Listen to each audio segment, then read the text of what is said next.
आंध्र प्रदेश के मध्य में तिरुमला की 7 पवित्र पर्वत श्रृंखलाओं के बीच एक ऐसा मंदिर स्थित है जो केवल धर्म का केंद्र नहीं है, यह एक अद्भुत घटना है। श्री वेंकटेश्वर स्वामी का मंदिर, जिसे करोड़ों श्रद्धालु तिरुपति बालाजी के नाम से जानते हैं, केवल पूजा का स्थान नहीं है। यह आस्था, रहस्य और अपार आध्यात्मिक ऊर्जा का केंद्र है, जो अनगिनत आत्माओं को अपनी ओर आकर्षित करता है। प्रतिदिन हजारों तीर्थयात्री यहां आते हैं, जो गहन श्रद्धा और परमात्मा के दर्शन की अभिलाषा से प्रेरित होते हैं। यहां की वायु भक्ति से परिपूर्ण है। सदियों से इन पर्वतों में गूंजती हुई मंत्र ध्वनियां यह केवल एक मंदिर नहीं है, यह एक जीवंत, स्पंदित सत्ता है, जो उस आस्था का प्रमाण है जो इन पर्वतों जितनी ही प्राचीन है, जो इसे चारों ओर से घेरे हुए हैं। तिरुपति बालाजी का आकर्षण केवल उसकी विशाल लोकप्रियता में नहीं है, बल्कि उसे घेरे हुए रहस्यमय आभा में भी है। किंवदंतियां और रहस्य इस पवित्र स्थल के प्रत्येक कण में समाहित हैं, जो कथाओं की एक ऐसी चादर बुनते हैं जो कल्पना को मोहित कर लेती है। यहां लाखों लोग अपने सिर क्यों मुंडवाते हैं? भगवान वेंकटेश्वर की प्रतिमा अपने शिला रूप में कौन सा रहस्य समेटे हुए है? ये सब एक गहन आध्यात्मिक सत्य को समझने के द्वार हैं।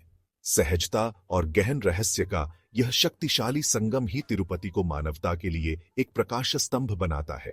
तिरुपति मंदिर की स्थापना की कथा एक दिव्य गाथा है, जो हिंदू पुराणों और पौराणिक कथाओं में निहित है।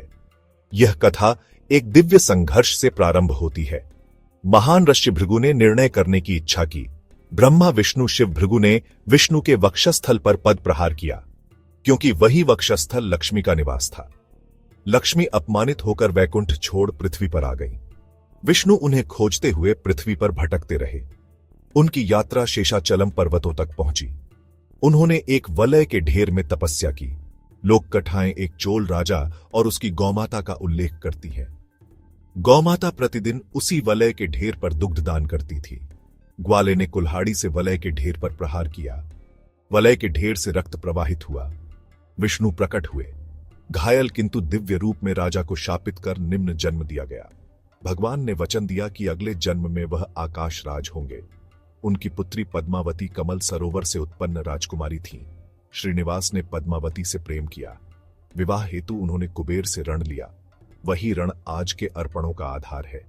यही कारण है कि लोग यहां आते हैं और अर्पण करते हैं। भगवान वेंकटेश्वर की मुख्य प्रतिमा या मूर्ति केवल नक्काशीदार शिला की प्रतिमा नहीं है, इसे दिव्यता का एक जीवित स्वरूप माना जाता है। सबसे उल्लेखनीय विशेषताओं में से एक यह है कि प्रतिमा का तापमान निरंतर लगभग 110 डिग्री फ़ारेनहाइट बना रहता है। मंदिर के शीतल, वातानुकूलित गर्भगृह के बावजूद और प्रतिदिन अभिषेक, शीतल जल से स्नान के बावजूद देवता के मुख और पीठ पर प्रायः पसीने की बूंदें देखी जाती हैं, जिन्हें पुजारी रेशमी वस्त्र से धीरे धीरे पोंछते हैं। इस भौतिक ऊष्मा को भक्त इस बात के प्रमाण के रूप में देखते हैं कि भगवान जड़ वस्तु नहीं है, अपितु शिला के भीतर एक जीवंत, श्वास लेती उपस्थिति है। प्रतिमा सामान्य भूवैज्ञानिक वर्गीकरण को अस्वीकार करती है। जिस शिला से मूर्ति तराशी गई है वह अत्यंत कठोर और लचीली है। यह प्राचीन कपूर आधारित तथा अम्लीय पदार्थों से क्षरण नहीं दर्शाती। वैज्ञानिक विश्लेषण शिला के सटीक प्रकार या उसके मूल की पहचान करने में असमर्थ रहा है। जब प्रतिमा पर एक विशेष हरा कपूर पचा कर्पूरम लगाया जाता है, वह अक्षुण्ण रहता है, क्योंकि यह कपूर सामान्य शिलाओं में दरारें उत्पन्न करता है। इस तथ्य को एक चमत्कार माना जाता है। एक अन्य आकर्षक पक्ष वह ध्वनि है जो प्रतिमा से निकलने की कही जाती है। पुजारी अपना कान लगाते हैं। रात्रि की पूर्ण निस्तब्धता में मूर्ति के पीछे वे प्रचंड समुद्र की लहरों की क्षीण किंतु स्पष्ट ध्वनि सुनते हैं। यह श्रव्य घटना भगवान वेंकटेश्वर को भगवान विष्णु से जोड़ती है। यह ध्वनि भगवान के ब्रह्मांडीय उद्गम और उनकी सर्वव्यापकता की एक निरंतर सूक्ष्म स्मृति है। यह दर्शाता है कि प्रतिमा केवल एक प्रतीक नहीं है, बल्कि दिव्य लोक के लिए एक प्रत्यक्ष माध्यम है। तिरुपति मंदिर का दैनिक जीवन आगम शास्त्र के कठोर और प्राचीन नियमों द्वारा संचालित होता है। ये ग्रंथ पूजा के प्रत्येक पक्ष को निर्धारित करते हैं। प्रातःकाल से पूर्व सुप्रभातम के साथ मंदिर के द्वार खोले जाते हैं। रात्रि में अंतिम एकंथा सेवा के समय भगवान को विश्राम हेतु शयन कराया जाता है। तिरुपति में मुंडन नामक केश अर्पण की अनूठी परंपरा है। लाखों श्रद्धालु आयु या लिंग की परवाह किए बिना स्वेच्छा से अपना सिर मुंडवाते हैं। कतारों में नाई केश अर्पण करते हुए देखे जा सकते हैं। किंवदंती है कि बालाजी ने अपने केश खो दिए, नीला देवी ने अपने सुंदर केश अर्पित किए। केश अर्पण अहंकार और सांसारिक बंधनों को त्यागने का प्रतीक है। मंदिर में प्रतिदिन उमड़ने वाली विशाल भीड़ का प्रबंधन एक अत्यंत दुष्कर कार्य है। तिरुमला तिरुपति देवस्थानम ने सुचारू और व्यवस्थित तीर्थ यात्रा हेतु विश्वस्तरीय प्रणाली विकसित की है। दर्शन और आवास के लिए उन्नत ऑनलाइन आरक्षण प्रणालियां उपलब्ध हैं। विशाल बहुमंजिला कतार परिसर निर्मित किए गए हैं। ये परिसर भोजन की व्यवस्था भी करते हैं। जल की सुविधाएं उपलब्ध कराई जाती हैं तथा शौचालय जैसी अन्य सुविधाएं भी हैं।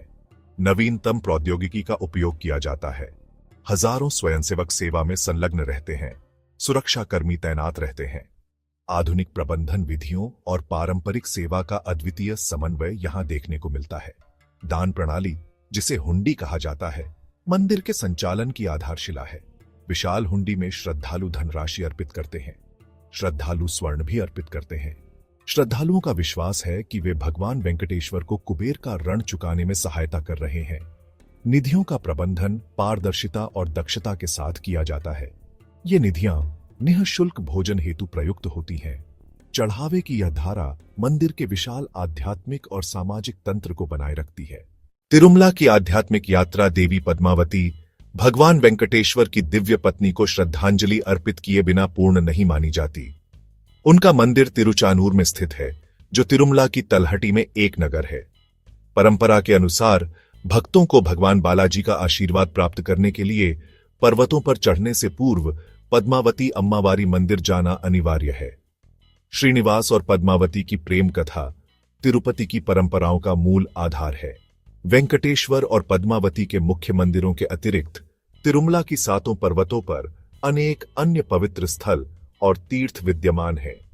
वराह स्वामी मंदिर, जिसे परंपराओं में वराह अवतार का निवास स्थान माना गया है, परंपरा के अनुसार भक्तों को बालाजी के दर्शन से पूर्व वराह स्वामी के दर्शन करना आवश्यक है। पापनाशनम तीर्थ, पापों का नाश करने वाला पवित्र जल। आकाश गंगा तीर्थ, एक अन्य महत्वपूर्ण पवित्र जल स्रोत। तिरुपति की कोई भी यात्रा महाप्रसाद अर्थात पवित्र भोजन के बिना अधूरी मानी जाती है। इनमें सबसे प्रसिद्ध तिरुपति लड्डू है, एक स्वादिष्ट एवं प्रतीकात्मक मिठाई। इसे भौगोलिक संकेतक जियोग्राफिकल इंडिकेशन चिन्ह भी प्राप्त है। पोटू नामक विशाल रसोई घर में इसकी तैयारी की जाती है।